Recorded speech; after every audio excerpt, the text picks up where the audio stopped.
Hello guys, இன்றைக்கி வந்து நம்ம இஃப் கண்டிஷனை பற்றி பார்க்க போகிறோம். சி லாங்குவேஜில் இந்த இஃப் கண்டிஷன் என்னென்னு பார்த்தீங்கன்னா, கண்டிஷன் ட்ரூவாக இருந்தால் எக்ஸிக்யூட் ஆகும், ஃபால்ஸாக இருந்தால் எல்ஸ் பார்ட் எக்ஸிக்யூட் ஆகும். சிம்பிள் லாஜிக் தான். இதை நீங்கள் கண்டிப்பாக தெரிஞ்சு வச்சுக்கோங்க. எந்தெந்த இடத்துல இஃப் கண்டிஷனை எப்படி யூஸ் பண்ணணுங்கிறத தெளிவாக தெரிஞ்சு வச்சுக்கோங்க.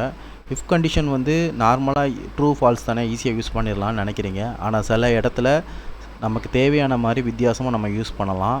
ஸோ அந்த ஆப்ஷன்லாம் எப்படின்னு சொல்லிட்டு நம்ம ப்ரோக்ராம் வழியாக செக் பண்ணி பார்க்கலாம். சரி, இப்போ நான் ஒரு ஃபைலை ஓப்பன் பண்ணிக்கிட்டேன். logic.cங்கிறது ஃபைல் நேம் நான் வச்சுக்கிட்டேன். சரிங்களா? சரி, இப்போ நமக்கு வழக்கம் போல் என்ன பண்ணுவோம், include stdio.h கொடுத்தாச்சு, ஹெட்டர் கொடுத்தாச்சு. சரி, இப்போ நமக்கு என்னென்னா இன்ட்டு மெயின் ஒரு ப்ரோக்ராமை ஸ்டார்ட் பண்ணியாச்சு. சரிங்களா? சரி, இப்போ நம்ம ஸ்டார்ட் பண்ணி முடிச்சாச்சு. இதில் நம்ம ஒரு இஃப் கண்டிஷனை நம்ம எழுத போகிறோம். இஃப் கண்டிஷனை எழுதுகிற போது ட்ரூ ஆர் ஃபால்ஸ், நம்ம பின்னாடி ப்ரீவியஸாக பூலின் வேல்யூ போட்டிருந்தோம் இல்லையா, பூலின் கண்டிஷன் ட்ரூ. இப்போ நெக்ஸ்ட் ஒன்று பூலின் வேல்யூபிள் டிக்ளேர் பண்ணிக்கலாம், ஃபால்ஸ் கண்டிஷன். சரிங்களா? ஃபால்ஸ் கொடுத்தாச்சு. சரி, இதை எப்படி நம்ம வந்து இஃப் கண்டிஷன் நம்ம யூஸ் பண்ண போகிறோம்னா, இந்த பூலின் இன்க்ளூட் பண்ணுற இந்த மாதிரி வேரியபிள் நீங்கள் பூலின் டிக்ளேர் பண்ணுறதா இருந்தால் கண்டிப்பாக மேலே ஒரு ஹிட்லர் இன்க்ளூட் பண்ண வேண்டியதாக இருக்கும். பண்ணியாச்சு. சரி, இப்போ இஃப் கண்டிஷன் போட்டு செக் பண்ணலாம். இஃப் கண்டிஷன், இப்போ பாருங்கள், இந்த வேரியபிள் நான் செக் பண்ணுறேன். இந்த கண்டிஷன் ட்ரூவாக இருந்தால் கண்டிஷன் ட்ரூன்னு எக்ஸிக்யூட் ஆகும், இல்லை ஃபால்ஸ்னு எக்ஸிக்யூட் ஆகும். இல்லை ட்ரூ இல்லை அப்படிங்கிறத விட நம்ம வந்து பெஸ்ட்டாக என்ன பண்ணலான்னா, இன்டிஜர் இதை வந்து பூலின் வேல்யூ இது 1ன்னு கொடுத்துக்கலாம், இதை 0ன்னு கூட கொடுத்துக்கலாம். சரிங்களா? இப்போ கூட நம்ம செக் பண்ணி பார்க்கலாம் என்ன ரிசல்ட் வருதுன்னு. சரி, வழக்கம் போல் நம்ம ஃபைலை சேவ் பண்ணி வச்சுருக்க இடத்துக்கு போகலாம். அதோடு சேர்ந்து நம்ம டெர்மினலை ஓப்பன் பண்ணிக்கலாம். சரி, டெர்மினல் ஓப்பன் பண்ணியாச்சு. இப்போ ஃபைல் நேம் என்ன வச்சுருக்கேன்னா logic.cன்னு வச்சுருக்கேன். இப்போ கம்பைல் பண்ணுறதுக்கு gcc oga logic.c, output file name வந்து நமக்கு லாஜிக்னே வரணும். ஸோ நம்ம மென்ஷன் பண்ணலாம். இப்போ இதை நம்ம கம்பைல் பண்ணியாச்சு, ஃபைல் கிரியேட் ஆகிடுச்சு. ஸோ இதை நம்ம ரன் பண்ணி பார்க்கலாம். சரிங்களா? /. ஓகே, இந்த கண்டிஷன் இஸ் ட்ரூ. நான் என்ன கொடுத்துருக்கேன் பாருங்கள், 1ன்றது தான் கண்டிஷன் ட்ரூன்னு வரும். ஸோ அதே இது பார்த்தீங்கன்னா நான் என்ன பண்ணுறேன், ஃபால்ஸ் கண்டிஷனை தூக்கி இதில் மாற்றி போடுறேன். சரிங்களா? இப்போ கண்டிஷன் ட்ரூவாக இருக்கா ஃபால்ஸாக இருக்கான்னு சொல்லிட்டு மறுபடியும் செக் பண்ணலாம்.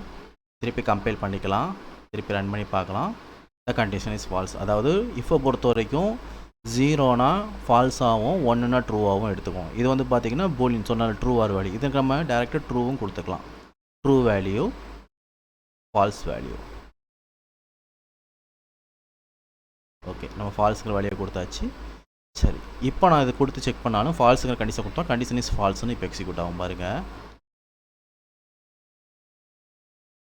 Okay, condition is false. ஓகேங்களா? சரி, இந்த கண்டிஷனை செக் பண்ணி பார்த்தலாமா, ட்ரூ எக்ஸிக்யூட் ஆகுதா இல்லையான்னு. ஓகே, இப்போ நம்ம மறுபடியும் செக் பண்ணுறோம். Condition is true. பார்த்தீங்களா? சரி, இப்போது இந்த கண்டிஷனை எனக்கு எல்ஸ் பார்ட் இல்லாமல் எல்ஸ் பார்ட்டில் உள்ளதை இதை எக்ஸிக்யூட் பண்ண வைக்க முடியுமா? கண்டிப்பாக முடியுங்க. இப்போ பார்த்தீங்கன்னா இந்த எல்ஸ் பார்ட்டை வந்து எல்ஸ் பார்ட்டில் வர டேட்டாவை நான் உள்ளே கொடுத்துட்டேன். சரிங்களா? கவனமாக பாருங்கள், எல்ஸ் பார்ட்டில் உள்ள டேட்டாவை கொடுத்துட்டேன், நான் எல்ஸ் பார்ட்டை ரிமூவ் பண்ணிட்டேன். சரிங்களா? இப்போது எனக்கு இந்த கண்டிஷன் ட்ரூவாக இருந்துச்சுன்னா எனக்கு இந்த இது ஃபால்ஸ்னு எக்ஸிக்யூட் ஆகும். சரிங்களா? இப்போ வேணால் செக் பண்ணி காமிக்கிறேன். ஓகே, இந்த கண்டிஷன் இஸ் ஃபால்ஸ். ஏன்னா நம்ம இந்த கண்டிஷன் கொடுத்துருக்கோம் ட்ரூவானது, ஆனால் இது எனக்கு கண்டிஷன் ஃபால்ஸாக இருந்தால் மட்டும்தான் எல்ஸ் பார்ட்டில் எக்ஸிக்யூட் பண்ண வேண்டியது. என்னென்னா இந்த மாதிரி ஒரு ஆச்சரியக்குறி இருக்கும் போதேக்கலாம் இந்த சிம்பிள் போட்டு யூஸ் பண்ணிட்டீங்கன்னா இது என்ன ஆகும், ஃபஸ்ட்டு வந்து இந்த கண்டிஷன் ட்ரூ, ஓகே ட்ரூன்னு இருந்துச்சுன்னா இது என்ன பண்ணுன்னா திருப்பி இதை ஃபால்ஸாக மாற்றி விடும். ஃபால்ஸாக மாற்றி விட்டுச்சுன்னா இந்த கண்டிஷன் எக்ஸிக்யூட் ஆகாது. இப்போ பாருங்கள், அவுட்புட் வராது பாருங்கள். ஓகே, எந்த அவுட்புட்டும் வரல. சரிங்களா? சரி, இப்போது இதே இது நான் என்ன பண்ணுறேன், இந்த கண்டிஷனை உள்ளே நான் கொண்டு வரேன். இப்போது ஆல்ரெடி இது ஃபால்ஸு என்ன பண்ணும், இது ட்ரூவாக மாற்றி விட்டுரும். இஃப் கண்டிஷனோட வேலை என்னென்னா ட்ரூவாக இருந்தால் மட்டும்தான் எக்ஸிக்யூட் ஆகும். ஸோ இதை வந்து எல்ஸ் பார்ட்டில் யூஸ் பண்ணுற வேண்டிய விஷயத்தை நம்ம டேரெக்டாக நம்ம இதில் யூஸ் பண்ணிக்கிறோம். இப்போ பாருங்கள். ஓகேங்களா? இதுதான், இப்படி தான் தேவைக்கு ஏற்றாப்புல இடத்துல யூஸ் பண்ணிக்கிறோம். சப்போஸ் இதில் வந்து இப்போ வந்து இது கண்டிஷனில் வந்து பார்த்திங்கன்னா இது வந்து ஒரு நம்ம கேரக்டர் வேல்யூவாக கொடுத்துக்கலாம்.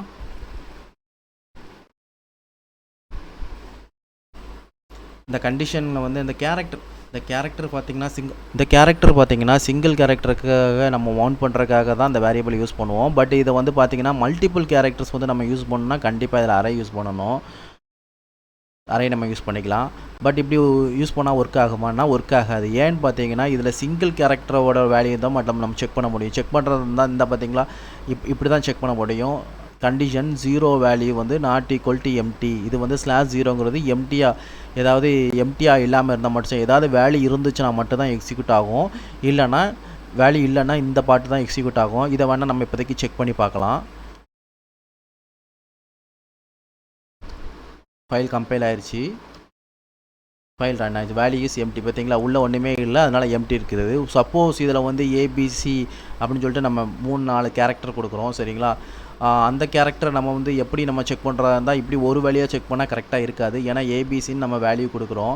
சப்போஸ் அதை ஏபிசி கொடுக்காம வந்து இந்த வேல்யூ நம்ம செக் பண்ணுறதா இருந்துச்சுன்னா எப்படின்னா ஸ்ட்ரிங் லென்னு ஒரு மெத்தட் இருக்குது, அதை நம்ம யூஸ் பண்ண போகிறோம். இந்த ஸ்ட்ரிங் லென் மெத்தட்னா இந்த கேரக்டரில் இந்த அரேக்குள்ளே எத்தனை வேர்டு இருக்கிறத கவுண்ட் பண்ணோம்.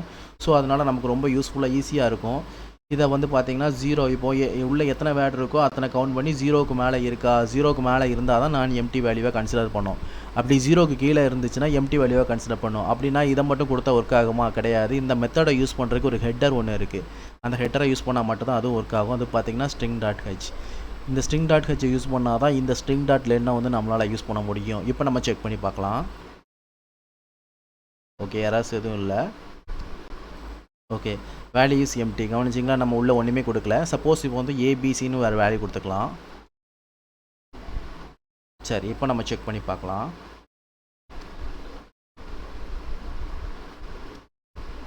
ஓகே, இந்த வேல்யூ இஸ் நாட் எம்டி. பார்த்தீங்களா உள்ள வேல்யூ இருக்கிறதா காமிக்குதா. இப்படி தான் நம்ம இஃப் கண்டிஷனை தேவையான இடத்துல யூஸ் பண்ணுற எப்படி தேவையோ நமக்கு ஏற்றப்பல யூஸ் பண்ணிக்கணும். ஆனால் இஃப் கண்டிஷனோட வேலை என்ன, ட்ரூவாக இருந்தால் எக்ஸிக்யூட் ஆகும், ஃபால்ஸாக இருந்தால் எல்ஸ் பார்ட் எக்ஸிக்யூட் ஆகும். இல்லை ஃபால்ஸாக இருக்கிற வேல்யூ ட்ரூவாக மாற்றியும் நம்ம இஃப் கண்டிஷனில் எக்ஸிக்யூட் பண்ணலாம். ஓகே காஸ், நெக்ஸ்ட் வீடியோவில் இன்னொரு டேட்டா டைப்பை பற்றி நம்ம பார்க்கலாம்.